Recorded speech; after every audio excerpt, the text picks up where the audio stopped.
Sir ఇంకోటి అంటే మీ పేరు యాక్చువల్‌గా కిరణ్. అవును. కిరణ్ గారు సార్. రవిగా ఎందుకు మార్చుకోవాల్సి వచ్చింది సార్? యాక్చువల్లీ లైఫ్ అన్ని చోట్ల చెప్తాను actually it's 17 to 21 age is a very difficult age. ఆ టైంలో మనం ఏం చేస్తా ఉన్నాం, ఏం డిసిషన్ తీసుకోవాలి అది మన మైండ్కి రాదు. మన మైండ్లో ఎలా ఉంటుందంటే సో అందరూ విలన్స్, నేను ఒక్కడే హీరో ఉన్నాను, ఎవరు నా మాట వినలేదు. సో ఇలా వస్తుంది ఆ ఏజ్. ఆ టైంలో నేను లైఫే వద్దని ఒక 1 డే డిసైడ్ అయ్యాను. ట్వైస్ డిసైడ్ అయ్యాను. దాంట్లో సెకండ్ టైం నేను డిసైడ్ అయిన టైంలో వచ్చేసి బెంగళూరు వెస్ట్ ఆఫ్ క్వార్టర్ ఉంది, అక్కడ కూర్చొని so this is my last day అని కూర్చోను. ఆ టైంలో నాకు రెగ్యులర్గా స్కల్ప్చర్ వర్క్ ఇవ్వేవాడు వచ్చి కామత్ అని. So is around 60-65 age.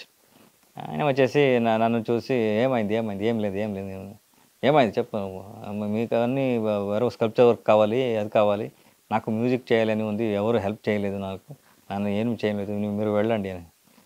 రా కూర్చో అనేది ఆయన వండిలో కూర్చోపెట్టి మెజెస్టిక్ దగ్గర ఒక వెస్ట్ ఆఫ్ కార్డర్ అవెన్యూ రోడ్ అని ఉంది. సో అన్ని స్కల్ప్చరింగ్ వర్క్కి ఒక ప్లేస్ అది. సో మన సిల్వర్ షీట్ కావాలంటే, సో ఏదైనా కావాలంటే so there is a place. అక్కడ వెళ్ళిన తర్వాత ఒక 10x10 రూము, దాంట్లో ఒక తెలుగు వాళ్ళు. సో చూసేదానికి ఒక ప్రాపర్ హీరో, ఆ హెయిర్ స్టైల్ హైట్ పర్సన్.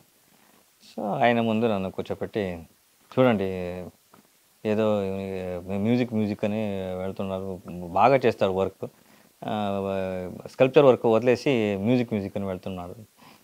నాకు కోపం వస్తుంది. సార్ నేను స్కల్ప్చర్కి వదిలేదు, మీరు మ్యూజిక్కి హెల్ప్ చేయలేదని చెప్తా ఉన్నాను అంతే.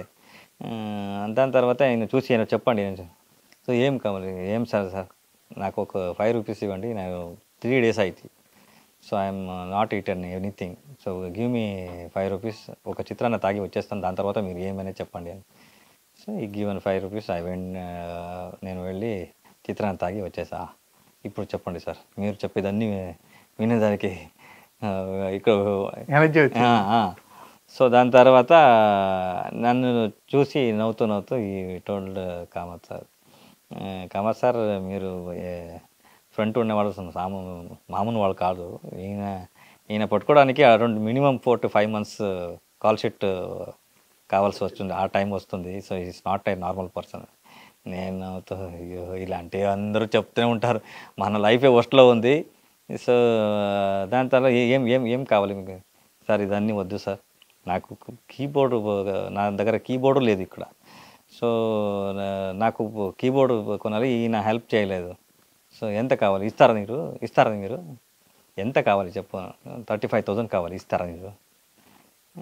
ఆయన ట్రెజరీ ఓపెన్ చేసి 35,000 ఇచ్చేసారు. ఇచ్చేసి వీళ్ళు టుడే ఈరోజే కీబోర్డ్ కొన్నాయి. సో దాని తర్వాత ఇది మళ్ళీ ఇవ్వద్దు, సో ఈ 35,000కి నేను పని చేసి క్లియర్ చేసి, నేను షాకు, కామత్ గారు షాకు, ఇది మనం ఇదివరకు ఎలా ఉల్టా అయింది, ఇదే ప్లస్ అవుతుంది అని. సో వెళ్ళు నో ప్రాబ్లం అని చెప్పారు. నేను ఆ 35 తీసుకుంది. వచ్చే టైంలో ఫుల్లీ ఏం క్రైయింగ్. సో ఆ రోజే డిసైడ్, ఆ రోజే యాక్చువల్లీ ఆ రోజు ఆయన లేకుంటే so I'm not be here. అందుకే హిస్ నేమ్ ఇస్ రవి. డబ్బులు ఇచ్చిన వాళ్ళ పేరు రవి. ఓకే. సో అందుకే లైఫ్ టైం ఎవరు నన్ను రవి బసరు అని పిలిచినా so that credit has to go to him. Sir ఇప్పుడు ఇంత పెద్ద పేరు వచ్చింది కదా సార్, వెళ్ళి కలిసారా ఆయన్ని? భగవంతుడు ఎప్పుడు గుడిలో ఉండాలి. భగవంతుడు మాట్లాడేది ఛాన్స్ వస్తే భగవంతుడు కూడా were seeing some fault. Okay. అందుకే భగవంతుడు ఎప్పుడు దూరమే ఉండాలి. ఓకే. సో అందుకే so every time whoever calling Ravi, that credit go to him. ఇప్పుడు ఆయన మీకు ఫోన్ చేసి చెప్పడం అదేం చేయదు. ఓకే. ఆయన అలాగే అనుకుంటున్నారు, ఆయన అలాగే అనుకుంటున్నారు అనుకుంటా. ఆ రోజు నుంచి లైఫ్ కంప్లీట్గా మారింది. దాని తర్వాత ఎవ్రీ టైం నాకు బెస్ట్ విషెస్ అండ్ దాని తర్వాత ఒక ఆపర్చునిటీ దొరికింది మన విలేజ్ బస్రూర్. సో ఇదన్నీ రెండు కలిసిన తర్వాత సార్ ఆ బస్రూర్ అనే పేరు రవి. రవి అంటే ఊరి పేరు పెట్టుకున్నారా సార్? అంతేనా సార్? అవునవును. అంతేగాని ఇంటి పేరు అనేది ఏం లేదు. మన ఊర్లో అలా ఇంటి పేరు ఎవరు పెట్టరు, ఆహా, అక్కడ అలాగే ఉండదు. Okay, only village. మీకు హెల్ప్ చేసిన పేరు మీరు పుట్టి మీకు ఉన్న ఆ ఊరి పేరు కలిపి పెట్టారు, రవి బస్రూర్. సరే, ఆ బస్రూర్ ఎంత అందంగా ఉందంటే అంత అందంగా ఉన్న ఆ ఏరియాలో మీరు మీకు సంబంధించిన మ్యూజిక్ ఇది పెట్టారు. ఒక ఫ్లైకామ్ షాట్ చూసాము, పచ్చని పొలాలు, చెట్లు, వాటి మధ్యలో మీ మ్యూజిక్ భలే ఉంది సార్. ఎలా అంటే అక్కడే పెడదామని ఐడియా ఎట్లా వచ్చింది? నేను అక్కడే యాక్చువల్లీ ఎవ్రీబడి ఎవరైనా ఉన్నారో విలేజ్ నుంచి వచ్చేస్తారో they have to take care about their village. మనం ఎప్పుడు మాట్లాడింది కూడా మనం చైల్డ్హుడ్ గురించినే మాట్లాడతాం. కరెక్ట్ కదా? అవును.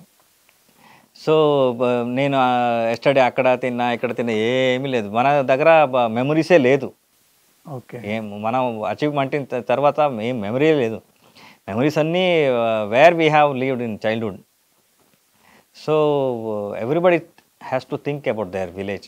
ప్రతిఫలాపేక్ష లేకుండా ఏదో రకంగా అక్కడ ఒక ఏదో పని చేసి రండి. So at least some gratitude. Gratitude కదా, ఏం చెప్తారు? అంతే సార్, మనకు ఊరు ఏమి ఇచ్చింది అనేది కదా, మనం ఊరికి ఏమి ఇచ్చాం అనేది.